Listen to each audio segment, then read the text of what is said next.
ನೋಡಿ, ಸುಮ್ಮನೆ ಇಮ್ಯಾಜಿನ್ ಮಾಡ್ಕೊಳ್ಳಿ, ತಾಯಿ ಜನ್ಮ ಕೊಡ್ತಾಳೆ, 7-9 ತಿಂಗಳು ನಮ್ಮನ್ನ ಎತ್ಕೊಂಡಿರ್ತಾಳೆ, ಅದೆಲ್ಲ ಓಕೆ.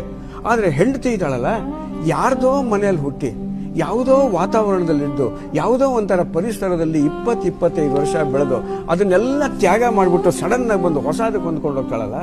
ವಿ ಸೀತಾರಾಮಯ್ಯನವ್ರು ಹೇಳ್ತಾರೆ, ಹೆಣ್ಣು ಒಪ್ಪಿಸ್ಕೊಡುವಾಗ, ಎಮ್ಮ ಮನೆ ಎಂಗಳದಿ ಬೆಳೆದೊಂದು ಹೂವನ್ನು, ಇಷ್ಟರಲ್ಲೇ ತಗೊಳ್ಳೋಣ ಮೀನಿಂಗ್ ಹೆಂಗಿದೆ ಅಂತ. ಹೂವು ಅದು. GP ರಾಜರತ್ನಂ ಹೇಳ್ತಾರೆ, ಹೆಂಗಿಸ್ರವ್ರೆ ಹೂವಿದ್ದಂಗೆ ನಲಗಿಸಬಾರ್ದು ಅವ್ರನ್ನ ಅಂತ.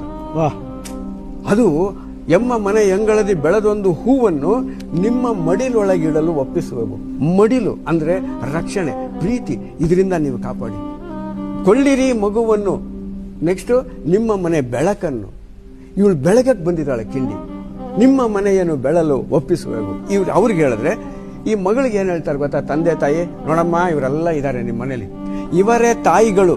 ತಾಯಿಗಳು ಅಂದರೆ ಅರ್ಥ, ಯಾರ್ಯಾರು ಈ ಮನೆಯಲ್ಲಿ ಕುಟುಂಬದಲ್ಲಿ ಸೀನಿಯರ್ಸ್ ಇದ್ದಾರೋ, ವಯಸ್ಸಾಗಿರೋ ಹೆಣ್ಮಕ್ಳು, ಅವ್ರನ್ನೆಲ್ಲರನ್ನೂ ತಾಯಿ ಅಂತ ತಿಳ್ಕೊ. ಇವರೇ ತಾಯಿಗಳು. ಸಖರು ಅಂದರೆ ಈಕ್ವಲ್ ಆಗಿರೋರು, ನಾದಿನಿ, ವಾರ್ಗೀತಿ, ಮೈದುನ, ಇವರೆಲ್ಲ ಸಖರು. ಏನು ಮಾಡ್ತಾರೆ ಇವರು? ಭಾಗ್ಯವನ್ನು ಬೆಳೆಸುವರು, ನಿನ್ನ ಭಾಗ್ಯ ಬೆಳೆಸ್ತಾರೆ. ಇವರ ದೇವರೇ ನಿನ್ನ ದೇವರುಗಳು. ಈ ಥರ ಸಂಸ್ಕಾರ ಕ್ರಿಯೇಟ್ ಮಾಡಿ ಕಳಿಸಿದಾಗ ಆ ಮಗು ನಂದಾದೀಪ ಆಗತ್ತಲ್ಲ. ಅದಕ್ಕೆ